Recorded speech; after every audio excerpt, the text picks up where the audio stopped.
जय श्री राम। शंखनाद में आपका स्वागत है। ये कहावत तो आपने सुनी होगी, मरता क्या ना करता, कि राजनीति क्या ना कराए।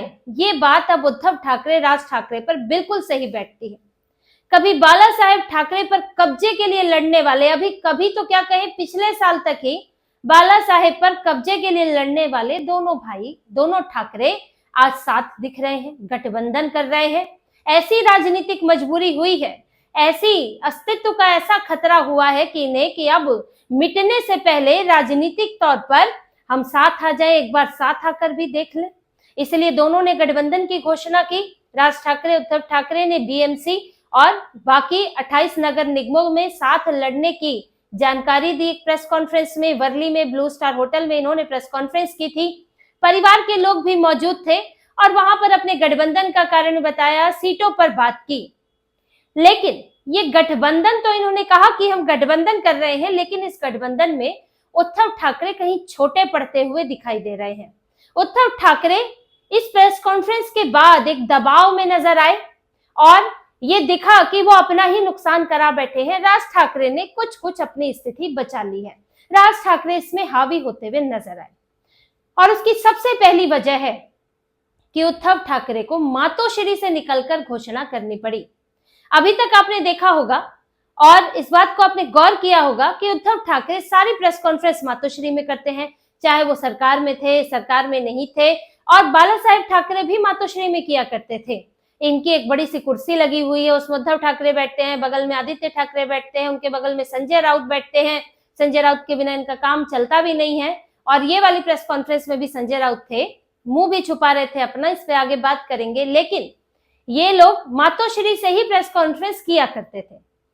और राज ठाकरे ने कभी ऐसा नहीं है कि उन्होंने अपने शिव तीर्थ से ही प्रेस कॉन्फ्रेंस की हो, वो दूसरों के घर नहीं जा रहे हो कि सब मुझसे यहीं आके मिलेंगे। लेकिन बाला साहब ने तो एक नियम बनाया था, राज ठाकरे वैसे भी प्रेस कॉन्फ्रेंस किया करते थे। लेकिन इस बार इन्होंने जो घोषणा की वो मातोश्री से नहीं की। उन्होंने घोषणा की कहाँ? ब्लू स्टार होटल से वर्ली में जाकर। यानी कि उद्धव ठाकरे को मातोश्री छोड़ना पड़ा। अब वो जब भी गठबंधन की बात करेंगे तो उन्हें मातोश्री में नहीं बैठ सकते हैं, मातोश्री छोड़ना ही पड़ेगा। जब आप कह रहे हैं कि हम बाला साहेब ठाकरे के नक्शे कदम पर चल रहे हैं, उनके जो मराठी हितों की बात वो करते थे, हम उसी मकसद से चल रहे हैं, तो आपने बाला साहेब ठाकरे के घर को क्यों छोड़ दिया? जब दोनों भाई साथ आ रहे हैं, जैसा कि इन्होंने कहा कि हम साथ आ रहे हैं और आगे साथ रहने के लिए साथ आए हैं। और जब राज ठाकरे शिवसेना में हुआ करते थे तब तो वो शिव तीर्थ में, तब तो मातोश्री से ही प्रेस कॉन्फ्रेंस हुआ करती थी। तो आज राज ठाकरे को मातोश्री में प्रेस कॉन्फ्रेंस करने में क्या समस्या थी? समस्या ये थी कि राज ठाकरे भले ही साथ आ गए हों, लेकिन अपने को छोटा नहीं दिखाना चाहते। वो ये नहीं दिखाना चाहते कि उद्धव ठाकरे बड़े भाई हैं और मैं उनके पीछे पीछे चल रहा हूँ। राज ठाकरे अपना कद बराबर या ऊंचा ही रखना चाहते हैं, क्योंकि उन्हें पता है कि आज ये गठबंधन है, कल को नहीं है। मैं अपनी इज्जत गिरा लूंगा तो मेरी तो समस्या हो जाएगी। इसीलिए राज ठाकरे के दबाव में उद्धव ठाकरे ने मातोश्री से बाहर आकर प्रेस कॉन्फ्रेंस की है। ये उनकी सबसे बड़ी हार है। चुनावी हार बाद में होगी, बाकी चीजें बाद में होंगी, सीटों का बंटवारा, राजनीतिक अस्तित्व, ये सब बिल्कुल अलग बात है। लेकिन ये सबसे बड़ी बात है कि आपने इतनी बड़ी घोषणा के लिए मातोश्री छोड़ दिया। आपको तो मातोश्री में बाला साहेब ठाकरे की जो तस्वीर लगी है उसके सामने बैठकर उनका आशीर्वाद लेते हुए प्रेस कॉन्फ्रेंस करनी चाहिए थी, लेकिन नहीं। पहले शिवाजी पार्क गए, वहां जाके इन्होंने श्रद्धांजलि दी। मातोश्री जहां पर उनका निधन हुआ, जहां से एक भावनात्मक जुड़ाव है इनसे, वहां पर नई शुरुआत नहीं की गई। एक ऐसी खाली जगह, एक खोखली जगह, जो भावनात्मक रूप से खोखली जगह। एक होटल क्या है, ये गए, कोई और आके प्रेस कॉन्फ्रेंस करेगा। तो उस भावनात्मक रूप से खाली जगह पर इन्होंने प्रेस कॉन्फ्रेंस की है और वहां पर बड़ा परिवार की बात कर रहे थे। वो भावनाएं नहीं है। जब आप परिवार की बात करते हैं तो भावनाएं होती हैं, लेकिन वो भावनाएं नहीं है। प्रेस कॉन्फ्रेंस में बैठे हुए थे, राज ठाकरे बैठे थे, उद्धव ठाकरे बीच में बैठे थे, संजय राउत साथ में बैठे थे। संजय राउत ने शुरुआत की और घोषणा की कि ये सिर्फ परिवार का गठबंधन नहीं है, राजनीतिक गठबंधन भी है और ये साथ रहेंगे। लेकिन संजय राउत को क्या समस्या हो रही थी कि बार बार मुंह छुपा रहे थे, मास्क लगा रहे थे। ऐसे तो वो बहुत बड़े बोले बनते हैं, इधर उधर बयान देते रहते हैं, तो मास्क लगाने की जरूरत नहीं पड़ती है। लेकिन यहाँ मास्क लगाकर जाने क्यों मुंह छुपा रहे थे, वो भी ब्लू स्टार होटल में बैठे थे। आप कोई ऐसा वैसा होटल तो किया नहीं होगा जहाँ पे एयर प्योरीफायर भी लगा होगा, सब चीजें होंगी। और पत्रकार भी तो है नहीं कि 200 बुला लिए होंगे, मुश्किल से 10-15 पत्रकार आए होंगे या इतने भी आ गए होंगे। तो क्यों मुंह छुपा रहे थे, बार बार मास्क लगा रहे थे संजय राउत, जबकि लग भी नहीं रहा था कि खांसी आ रही, कोई समस्या है, क्या वजह थी? संजय राउत तो मुंह छुपाते हुए दिखे हैं वहां पर। लेकिन फिर उद्धव ठाकरे ने बात की और कहा कि हम मराठी उद्देश्य से साथ में आ रहे हैं। क्या कहना था कि बाला साहेब ठाकरे ने कभी मराठी हितों के लिए उन्होंने बलिदान दिए, जो शिवसेना है उसके लोगों ने बलिदान दिए, बात सही है। और वाकई जरूरत भी रही, जिस समय मराठियों के हितों के लिए बाला साहेब ठाकरे खड़े हुए, वाकई मराठी जो है न्याय का सामना कर रहे थे। और इन्होंने कहा कि आज भी जब मुंबई को महाराष्ट्र से अलग करने की कोशिश हो रही है, दिल्ली में बैठे लोग बांटने की कोशिश कर रहे हैं, तो तब अब हम फिर से साथ आए हैं और हम टूटने नहीं देंगे। कोई अगर मुंबई महाराष्ट्र को अलग करने की कोशिश करेगा तो हम उसे मिटा देंगे। सिर्फ बड़ी बड़ी बातें इन्होंने की। लेकिन आपको जब इतनी ही चिंता हो रही थी मराठियों की, मुंबई की, तो विधानसभा चुनाव में क्यों नहीं साथ आ गए? विधानसभा चुनाव में क्या मराठियों को और मुंबई को खतरा नहीं था? खतरा क्या ये अभी विधानसभा चुनाव के बाद शुरू हुआ है? लोकसभा में साथ क्यों नहीं आ गए? इतने सालों से साथ क्यों नहीं थे? जब से भाजपा सत्ता में है, आप कह तो रहे हैं कि गुजराती आ जाते हैं, गुजरात में प्रोजेक्ट चले जाते हैं, मुंबई के साथ अन्याय हो रहा है, बातें तो आप तब भी किया करते थे, लेकिन तब साथ क्यों नहीं आ गए? क्योंकि तब कुछ उम्मीद बाकी थी। मराठी मुंबई से कोई लेना देना नहीं है। इन्हें लगा था कि लोकसभा में अरे 9 सांसद आ गए, विधानसभा में तो छप्पर फाड़ ही देंगे। लेकिन हुआ क्या? गर्त में चले गए। मात्र 20 विधायक आए इनके पास। इसीलिए इन्होंने विधानसभा में राज ठाकरे का साथ नहीं लिया। लेकिन अब लगा कि यहाँ तो पूरा सफाया हो रहा है, विधानसभा में गायब, स्थानीय निकाय चुनाव में गायब, और राज ठाकरे की तो हालत पहले ही खराब है, वो खुद को स्थापित नहीं कर पाए हैं। और शिवसेना टूट भी गई उससे, खैर ये तो विधानसभा से पहले, लोकसभा से पहले ही टूट गई, तो पहले ही कमजोर हो गए। फिर लोगों ने भी नकार दिया इनको। तो इसके बाद इन्हें लगा कि अब जाए तो कहाँ जाए, यहाँ कांग्रेस भी साथ छोड़ रही है, शरद पवार भी साथ छोड़ रहे हैं, तो फिर चलो राज ठाकरे की तरफ। तो अपना वही अपना बेशर्म होकर अपनी इज्जत गवाकर राज ठाकरे के पास चले गए, क्योंकि राज ठाकरे वही व्यक्ति है जिन्होंने उद्धव ठाकरे के नेतृत्व को ठोकर मारी थी। और राज ठाकरे भी इसी मजबूरी में थे, वो भी साथ आ गए। तो ना मराठी से मतलब है, ना किसी से मतलब है, अपनी राजनीति बचानी है। और किसी भी तरह कि अब बीएमसी चुनाव तो आखिरी ताबूत में आखिरी कील है, यहाँ गए तो गए। अब महाराष्ट्र की राजनीति से फंड का अकाल भी पड़ जाएगा इनके पास। तो इसीलिए साथ आए हैं कि बचाना है, किसी तरह कुछ इज्जत बच जाए, कुछ अस्तित्व बच जाए। फिर इन्होंने बात की कि दिल्ली के लोग आए थे, उन्होंने बटेंगे तो कटेंगे का नारा दिया और कहा कि उन लोगों को डराया, इसलिए इस बार डरना नहीं है, साथ आना है, टूटना नहीं है।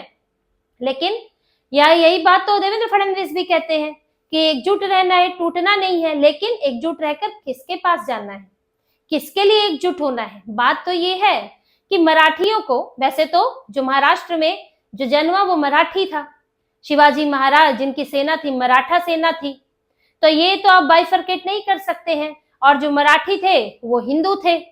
बाद में जिन्होंने धर्म परिवर्तन किया वो मुसलमान बन गए। अब जो मुसलमान बन गया वो तो मराठी अपने आप को मानेगा नहीं, वो तो सिर्फ मुस्लिम पहचान के साथ खुद को जोड़ता है। तो इनके लिए मराठी कौन हुए? हिंदू। महाराष्ट्र के हिंदू जो कि मूल रूप से महाराष्ट्र के हैं वो मराठी। अब हिंदुओं को कह रहे हैं कि आपको बटेंगे तो कटेंगे में नहीं आना है, यानी कि आपको ये नहीं देखना है कि मुसलमानों को लेकर मैं तुष्टीकरण कर रहा हूं, मैं मुस्लिम राजनीति कर रहा हूं और मैं पूरा मुसलमानों के चरणों में बैठा हुआ हूं, ये नहीं देखना है। आपको मुझे वोट डालना है एक साथ आकर। लेकिन देवेंद्र फडणवीस कहते हैं कि आप मराठी हैं, आप हिंदू हैं, आपको देखना है कि हिंदू होने के नाते और एक मराठी होने के नाते हुए आपको क्या खतरा है, किससे खतरा है, कौन आपको किस पहचान से देख रहा है।